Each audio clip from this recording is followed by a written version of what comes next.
नमस्कार, मेरा नाम है विक्रम सिंह और आप देख रहे हैं आंगनवाड़ी बहनों का पसंदीदा चैनल ICDS न्यूज। बहनों, आपकी स्क्रीन पर एक बहुत ही अच्छी खबर दिख रही है। भले ही किसी एक राज्य से यह खबर आ रही है, लेकिन सभी राज्यों की आंगनवाड़ी बहनें इसे ध्यान से जरूर देखें। आपके स्क्रीन पर खबर दिख रही है, आप देखिए उत्तर प्रदेश के हाथरस में यह खबर छपी है कि आंगनवाड़ी कार्यकर्ता का अनूठा प्रयास। यह आंगनवाड़ी कार्यकर्ता के फोटो है जो आपकी स्क्रीन पर दिख रही है। ये हमारी आंगनवाड़ी कार्यकर्ता हैं, इनके द्वारा एक अनूठा प्रयास किया गया है। तो यह अनूठा प्रयास क्या है, आइए आपको विस्तार से पूरी खबर के बारे में जानकारी देते हैं। आइए देखते हैं लिखा गया है कोरोना की दूसरी लहर के बीच में जनपद की एक आंगनवाड़ी कार्यकर्ता ने लोगों को समझाने के लिए एक गीत बनाया है।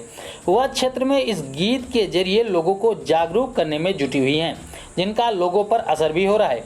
आंगनवाड़ी कार्यकर्ती जिनका नाम रेणु रावत है, उन्होंने इस गीत के माध्यम से कोरोना की हकीकत बयां करने के साथ ही इसका मार्मिक दृश्य भी खींच दिया है।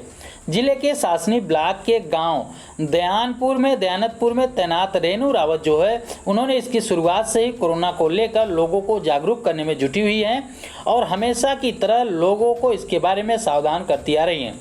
लोगों ने इसके बारे में इसकी सराहना भी की है। कोरोना की दूसरी लहर के बीच लोगों को समझाने के लिए उन्होंने एक गीत का सहारा भी लिया, जिसके माध्यम से वे अपनी टीम के साथ लोगों को सावधान करने में लगी हुई हैं। रेणु रावत ने इस गीत के माध्यम से मनुष्य जीवन को सुरक्षित रखने के लिए समझाने की कोशिश भी की है। यह मानस जन्म फिर से ना मिले तो इसको बचा ले। यह गीत का जो टाइटल है वो यही है कि यह मानस जन्म फिर से ना मिले तो इसको बचा ले मेरे लाडले। गीत से उन्होंने साबुन से हाथ धो, 2 गज की दूरी बनाने रखने के लिए भी कई संदेश भी दिए हैं। इस गीत में रेणु रावत ने एक मार्मिक दृश्य खींचते हुए संदेश दिया है कि 4 कंधे तेरे साथ लगते हैं, अब कोई पास न आए मेरे लाडले। यानी कि 4 कंधे लगते हैं मृत्यु के समय और यहाँ पर कोई भी पास नहीं आ रहा है, इसलिए अपने जीवन को बचा लीजिए मेरे लाडले। लाडले यानी कि लोगों को संबोधित करते हुए कह रही हैं कि लाडले अपने जीवन को बचा ले। यह मनुष्य तन बहुत ही मुश्किल से मिलता है, तो इसको बचा लीजिए। इसमें लोग आपके साथ भी नहीं आ रहे हैं, पास भी नहीं रहा है, इसलिए आप लोग 2 गज की दूरी बनाइए, मास्क लगाइए। इन सब के संदेश देते हुए उन्होंने एक गीत के माध्यम से लोगों को जागरूक करने के काम किए हैं। तो यह सभी आंगनवाड़ी बहनों के लिए गर्व का विषय है कि हमारी कोई भी आंगनवाड़ी कार्यकर्ती इतना सराहनीय काम करती है। हालांकि इस समय हमारी जितने भी आंगनवाड़ी कार्यकर्तियां हैं, आशा कार्यकर्तियां हैं, सराहनीय काम कर रही हैं, लगातार काम कर रही हैं। लेकिन यह हमारी आंगनवाड़ी कार्यकर्ती रेणु बहन है, जिनकी तस्वीर भी हमने आपको दिखाई, उन्होंने बहुत ही सराहनीय काम किया है, बहुत ही अनूठा प्रयास किया है लोगों को जागरूक करने के लिए, वैक्सीन लगवाने के लिए, इन सब चीज़ों के लिए उन्होंने बहुत ही अनूठा प्रयास किया है। अगर बहन का काम आपको पसंद आया हो, आप एक आंगनवाड़ी कार्यकर्ता हैं, तो वीडियो को लाइक जरूर करिए। एक खबर यह भी देखिए कि आंगनवाड़ी कार्यकर्ताओं को मास्क मिला है न तो सैनिटाइजर। जान जोखिम में डालकर घर घर कर रही हैं सर्वे और बाजार से सुरक्षा सामग्री खरीद कर रही हैं कार्य। एक तो आंगनवाड़ी कार्यकर्ताओं को कम मानदेय मिलता है, वो भी मानदेय उनको समय से नहीं मिलता। इसके बावजूद उनके लिए कोई सुरक्षा व्यवस्था नहीं दी गई है और उनको एक जोखिम भरे काम में सर्वे करने के काम में लगाया गया है। यहाँ पर आंगनवाड़ी कार्यकर्ताओं को कोई भी मास्क वगैरह नहीं दिया गया, सैनिटाइजर वगैरह नहीं दिया गया है। या तो आंगनवाड़ी कार्यकर्ताएं अपने मुंह पर दुपट्टा बांध कर अपने काम को कर रही हैं, या तो फिर वो बाजार से खुद ही अपने सुरक्षा की जो सामग्रियां हैं उसको खरीद रही हैं। जबकि सरकारों ने कई बार पहले ही ऐलान कर दिया है कि सारी सुरक्षा व्यवस्थाएं उनको PPE kit, mask, face shield, cover वगैरह सब कुछ दिया जाए। लेकिन ये घपला कौन कर रहा है, घोटाले कौन कर रहा है, कहाँ से ये मास्क और सैनिटाइजर गायब हो रहे हैं? क्योंकि ये जो मास्क है, ये जो सैनिटाइजर है, ये कहीं ना कहीं आंगनवाड़ी कार्यकर्ताओं को, आशा कार्यकर्ताओं को सुरक्षित रखने का काम करती हैं। तो उनके सुरक्षा के साथ खिलवाड़ कौन कर रहा है? ये चीज़ें सरकारों को भी ध्यान देनी चाहिए। सरकारों को भी देखना चाहिए कि उन्होंने घोषणा तो कर दी कि क्या वास्तविक रूप में आंगनवाड़ी कार्यकर्ताओं को, आशा कार्यकर्ताओं को जितनी भी चीज़ें कही गई हैं वो चीज़ें उनको मिल पाई है या फिर नहीं। इसकी जिम्मेदारी भी कहीं ना कहीं सरकार की बनती है और सरकार को इन चीज़ों को देखना भी चाहिए।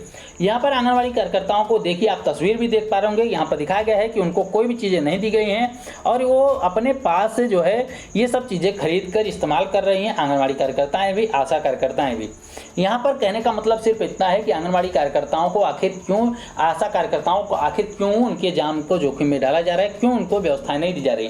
क्योंकि यह घड़ी संकट की घड़ी है, पूरे देश के ऊपर संकट है। तो इसमें जो घोटाले कर रहे हैं, अगर किसी के जान के साथ खिलवाड़ करके घोटाले कर रहे हैं तो उनके ऊपर हमें शर्म आती है कि इस चीज़ में भी तो कम से कम शर्म कर लीजिए और इसमें घोटाले न कीजिए। उनके लिए जो व्यवस्थाएं दी गई सरकार की तरफ से उनको दिया जाना चाहिए। हम सरकारों से भी मांग करते हैं कि इस पर निगरानी समिति बैठाई जाए, उसको देखा जाए, जांच कराया जाए और जो इसके लिए घपलेबाजी कर रहा है, घोटालेबाजी कर रहे हैं, उसको सजा दी जाए और आंगनवाड़ी और आशा कार्यकर्ताओं के लिए सुरक्षा व्यवस्था और कड़ी की जाए। साथ ही साथ उनको इंसेंटिव और प्रोत्साहन राशि वगैरह भी दिया जाए। एक सरकारी आदेश भी आपकी स्क्रीन पर दिख रहा होगा कि निदेशालय बाल विकास एवं पुष्टाहार उत्तर प्रदेश लखनऊ की तरफ से यह लेटर जारी किया गया है। 18 मई 2021 को यह लेटर जारी किया गया है।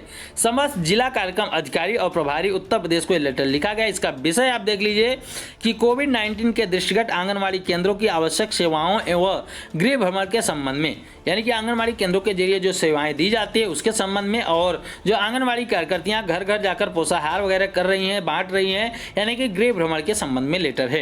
यहाँ पर बताया गया है कि जैसा कि आपको अवगत है कि निदेशालय की पत्रांक संख्या के द्वारा बताया गया है कि C64 दिनांक 30/4/2021 के द्वारा आंगनबाड़ी केंद्रों और कोविड-19 के दृष्टिगत दिनांक 20/5/2021 तक बंद रखे गए हैं। आंगनबाड़ी केंद्रों को बंद रखे गए हैं और कोविड-19 प्रोटोकॉल का पालन करते हुए लाभार्थियों को take home ration door to door सुरक्षित तरीके से वितरण कराए जाने के निर्देश भी दिए गए हैं। भारत सरकार ने अपने पत्र संख्या वगैरह यहाँ पर बताया गया है कि 26 अप्रैल 2021 के माध्यम से अनुपूरक पोषाहार की जो निरंतरता के साथ साथ छोटे बच्चे हैं, सैम मैम हैं तथा आंगनबाड़ी गर्भवती, जो आंगनबाड़ी में आने वाली गर्भवती और धात्री महिलाएं हैं, उनको विशेष बल दिया जाए, उनके ऊपर विशेष बल दिया जाए, क्योंकि आपदा के समय इनके प्रभावी होने का संभावना ज़्यादा होता है। इनके ऊपर कोई भी आपदा जल्दी आ सकती है। तो भारत सरकार ने साफ सफाई और स्वच्छता से जुड़े संदेशों को व्यापक प्रचार प्रसारण करने पर भी बल दिया है। उसके संबंध में लेटर दिया गया है कि आंगनबाड़ी केंद्रों के लाभार्थी जैसे कि कुपोषित बच्चे हैं, उनकी श्रेणी में आने वाली बीमारियों की संभावना अधिक होती है। इसके तहत त्रैमासिक गर्भवती महिलाएं हैं, धात्री महिलाएं हैं, उन सभी को जो पोषाहार दिया जाना चाहिए, इनके लिए लाभार्थी के घर पर जाकर आंगनबाड़ी कार्यकर्तियों के द्वारा गृह भ्रमण करके यथोचित परामर्श वगैरह दिया जाएगा, सेवाएं दिया जाना सुनिश्चित किया जाएगा। यानी कि आंगनबाड़ी कार्यकर्ताएं जैसे कि अभी तक काम करती आ रही, उसी प्रकार से आगे उनको फिर से काम करना पड़ेगा। उनको घर घर जाकर परामर्श वगैरह भी देना होगा। उसके साथ साथ उनको जो पुष्टाहार वगैरह दिया जा रहा है वो भी उनको दिया जाएगा। उसके संबंध में लेटर लिखा गया है।